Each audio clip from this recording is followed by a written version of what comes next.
எல்லாருக்கும்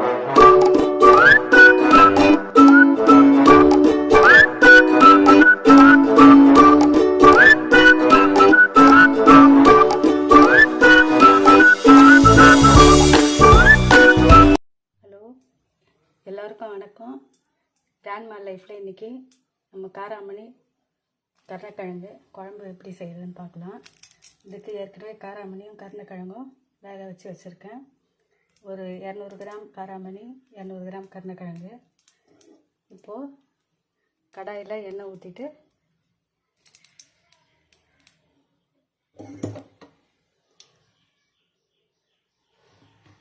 கடுகு, வெந்தயம், இதளவு கடுகு வெந்தயம் போடலாம். அதுக்கப்புறம் நீளமாக அரிந்த வெங்காயம் 1, 2 தக்காளி, கொத்தமல்லி கருவேப்பிலை. இப்போ இதை சேர்க்க போகிறோம். கடுகு பொரிச்சு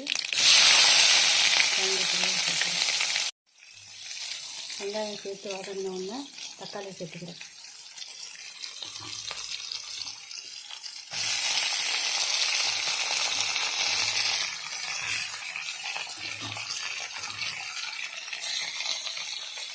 தக்காளி சேர்த்து வேகும்.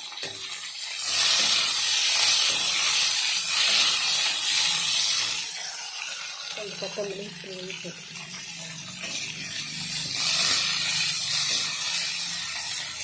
நல்லா வதங்கணும்.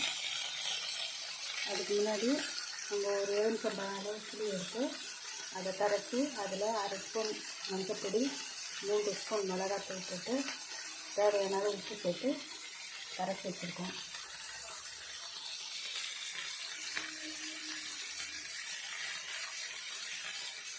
இது வதங்கினோடனே இதை எடுத்து கொட்டிட்டு ஒரு கொதி வந்தோடனே இதில் வேக வச்ச காராமணியும் கருணக்கிழங்கும் அதை சேர்த்து கொதி வந்தோடனே எடுத்துட வேண்டியதுதான். வெங்காயம், தக்காளி எல்லாம் நல்லா வதங்கிச்சு. எடுத்துன்னு நான் சொன்ன மாதிரி கரைச்சி வச்ச புளி, மஞ்சத்தூள், மிளகாத்தூள் கரைச்சலை ஊற்றிடணும். இதில் ஏற்கனவே வேக வச்ச அந்த காராமணி தண்ணியும் சேர்த்துருக்கேன். இப்போ இது ஒரு கொதி வந்தோடனே அதில் சேர்த்து இறக்கி விட வேண்டியது.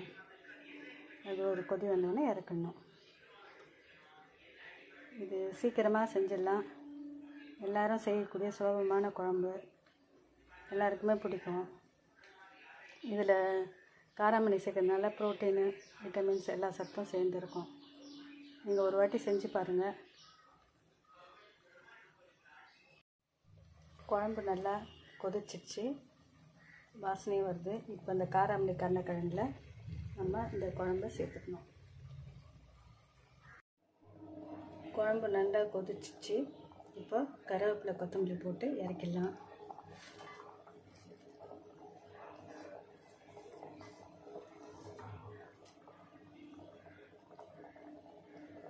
இப்போ சுவையான காராமணி கருணக்கிழங்கு குழம்பு ready.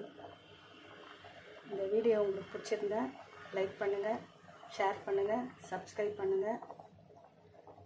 Thank you so much. Thank you very much. இவ்வளோ நேரம் நீங்கள் பொறுமையாக அந்த வீடியோவை பார்த்ததுக்காக நன்றி. தேங்க்யூ.